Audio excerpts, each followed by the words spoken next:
Xin chào các bạn. Ai trong chúng ta cũng mong muốn có được những cây hoa phong lan luôn có rất nhiều nụ hoa. Những nụ hoa phát triển rất nhanh. Cây luôn xanh tốt và luôn được khỏe mạnh. Nó hồi sinh được những cành hoa mới phát triển. Hôm nay tôi chia sẻ một loại phân bón mới với cách làm rất đơn giản. Hoa lan sẽ hồi sinh. Cây có rất nhiều nụ hoa phát triển. Từ đó giúp cho cây luôn có được nhiều hoa. Hoa giữ trên cành được lâu hơn. Hoa luôn tươi đẹp và rực rỡ. Nó sẽ nở rộ quanh năm. Các bạn hãy sử dụng bã cà phê. Khi chăm sóc những cây hoa lan thì bã cà phê sẽ giúp cho hoa lan được phát triển rất tốt. Và chúng ta sử dụng một thìa. Nó có chứa rất nhiều dưỡng chất. Cho vào 500ml nước đun sôi.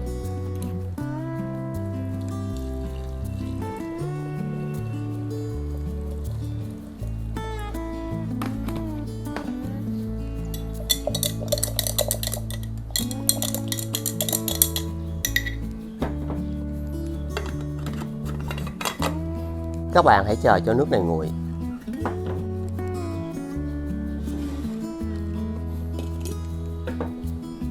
Sử dụng gạo có chứa rất nhiều vitamin B và rất nhiều khoáng chất.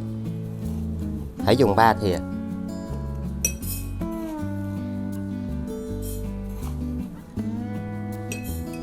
Cho vào 500ml nước.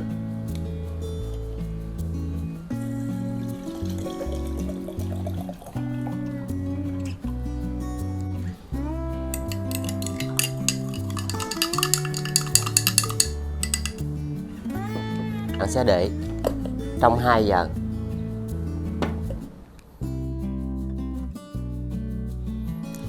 Để một cây hoa lan luôn được xanh tốt và được khỏe mạnh hơn, lá luôn cứng cáp, thì trước khi bón phân, các bạn cần phải tưới nước trước cho cây. Và cách làm này rất quan trọng. Khi cây được giữ ẩm và được cung cấp đầy đủ thì nó sẽ phát triển được rất nhanh.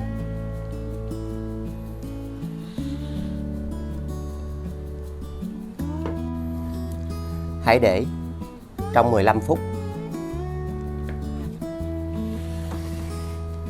Điều này giúp cho những cây hoa lan yếu và chậm phát triển sẽ được phát triển tốt hơn. Nếu không làm cách này thì những loại phân bón đều trở nên vô ích, vì cây rất khó hấp thụ được dưỡng chất.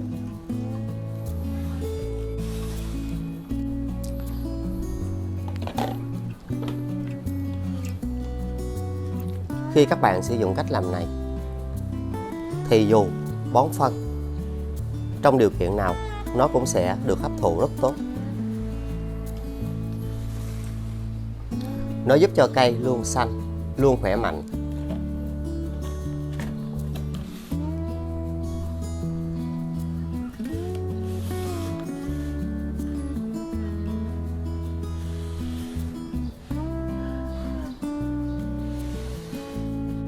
Hoa lan sẽ luôn được khỏe mạnh, xanh tốt hơn với cách làm đơn giản và rất dễ này.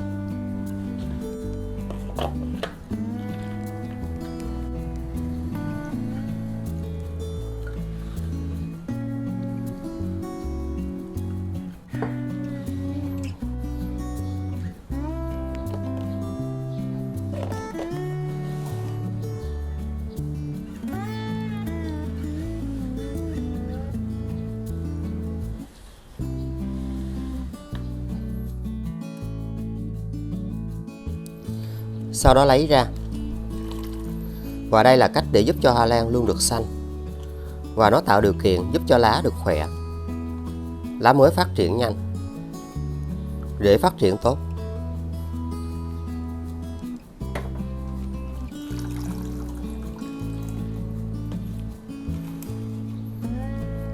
Khi làm cách này sẽ giúp loại bỏ phân bón cũ, làm sạch rễ và chất trồng, tạo điều kiện cho phân bón mới được hấp thụ rất nhanh.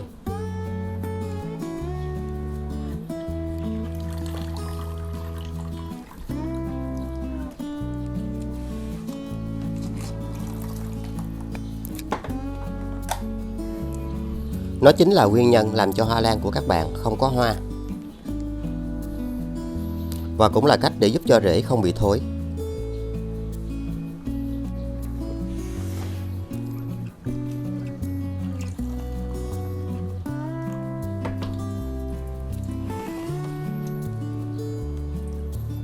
Nếu không có thời gian, chúng ta có thể dùng cách này mỗi tháng một lần. Thì hoa lan sẽ luôn được xanh, cây được khỏe hơn. Rất bận. Sau khi nước cà phê đã nguội, hãy lọc vỏ cặn.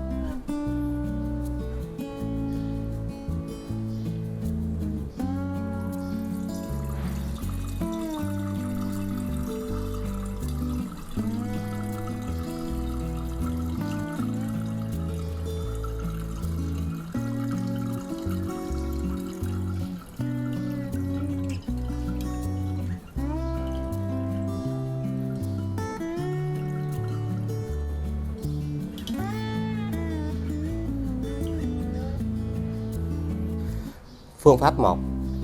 Các bạn hãy dùng ngay nước này. Chúng ta sẽ lau cho những chiếc lá này. Và nên áp dụng cách làm này mỗi tuần một lần.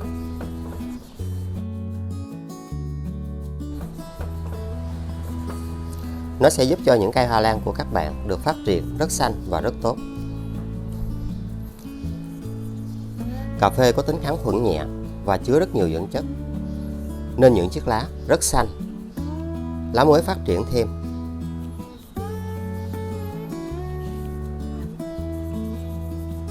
Và đây là chất hữu cơ mà chúng ta rất dễ dàng tìm thấy tại nhà.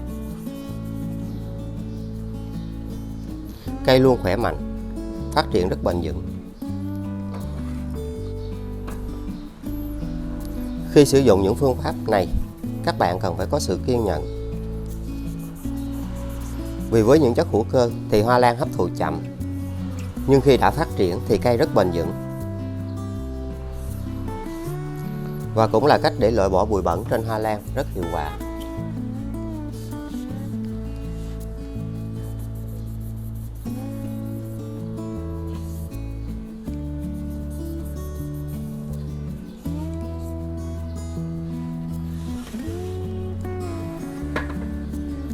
Nó giúp cho những cây hoa lan yếu và chậm phát triển sẽ luôn có được những chiếc lá tốt hơn. Dù trồng trên những loại chậu khác nhau thì cách làm này vẫn luôn hiệu quả.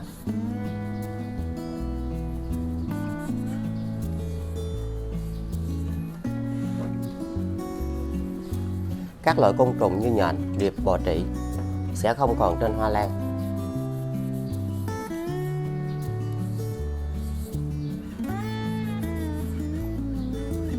Hãy nhớ lau dưới mặt lá này.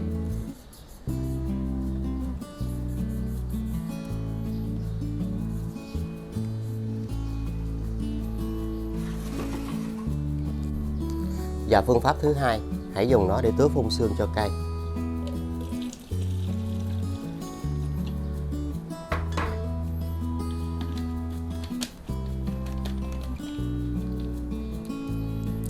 Sau đó phun trực tiếp lên những chiếc lá này vào buổi sáng. Nó giúp cho hoa lan được xanh, được khỏe hơn. Và đây là dưỡng chất hữu cơ rất an toàn và bền vững.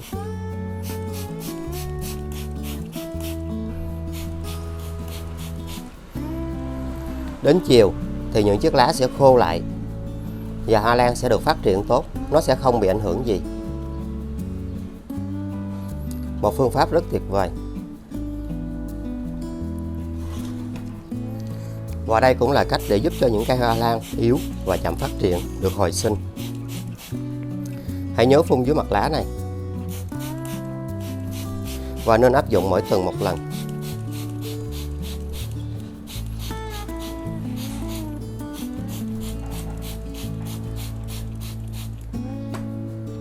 Lá luôn xanh và rất khỏe.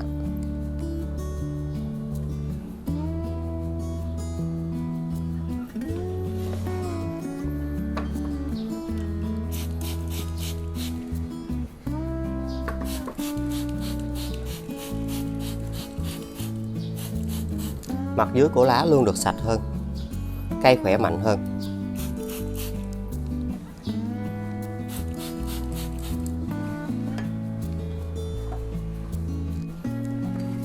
Phương pháp thứ ba, các bạn cho thêm vào 500 ml nước.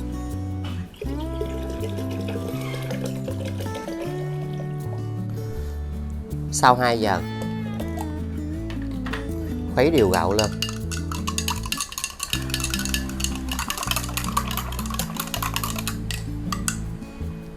Và hãy cho nước gạo vào chung với nước cà phê.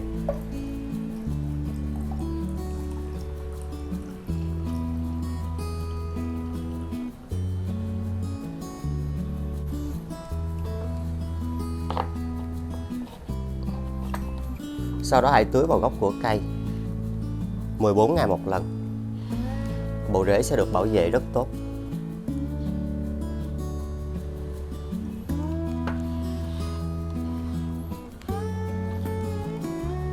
Và hãy để trong 25 phút để những dưỡng chất được bộ rễ hấp thụ.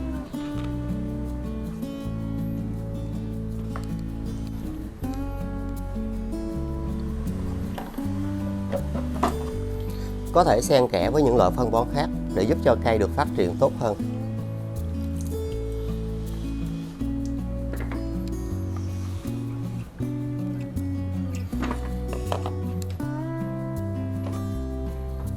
Nó luôn là nguồn dinh dưỡng hữu cơ bền vững.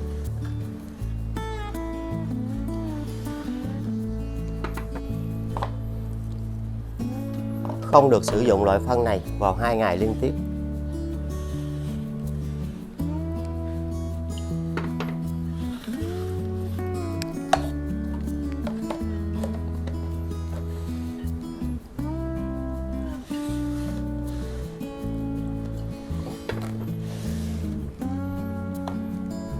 Những cây hoa lan sẽ luôn được xanh và được khỏe mạnh hơn với cách làm rất dễ này.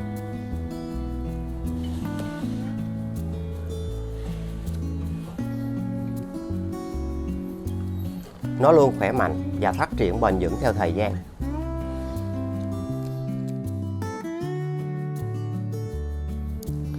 Sau đó lấy ra và luôn đặt hoa lan ở nơi có ánh sáng để nó giúp cho cây được xanh và được khỏe,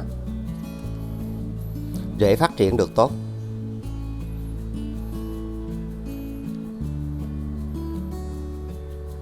Một trong những loại phân bón đơn giản mà ai cũng làm được.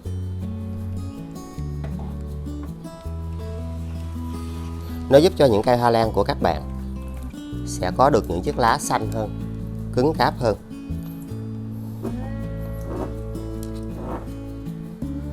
Và nó sẽ giúp cho hoa nở đẹp rực rỡ và lâu tàn.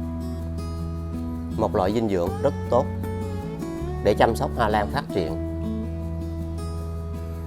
Điều này sẽ giúp cho hoa nở nhiều, đẹp rực rỡ quanh năm.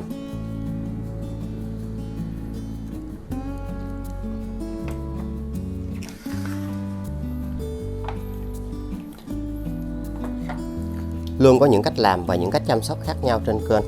Mình đều có chia sẻ, các bạn có thể xem thêm. Và luôn có những phụ đề để các bạn dễ dàng lựa chọn. Điều này sẽ thúc đẩy giúp cho những chùm hoa mới được hồi sinh rất tốt. Các bạn sẽ có được những chùm hoa hồi sinh dù là cành hoa đã tàn.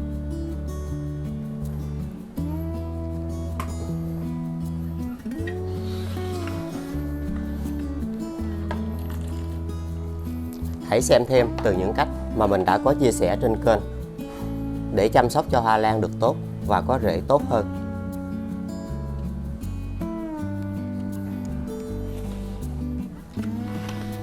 Với những cây rất yếu ớt thì nó vẫn hồi sinh và phát triển được rất tốt. Điều mà những loại phân bón khác không có là nó sẽ giúp cho cây luôn bền vững hơn. Một cách đơn giản.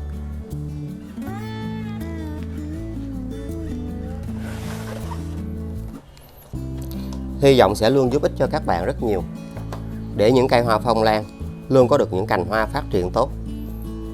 Đừng quên like, chia sẻ, đăng ký kênh và nhấn chuông để tiện theo dõi. Xin chào và hẹn gặp lại. Chúc các bạn luôn thành công.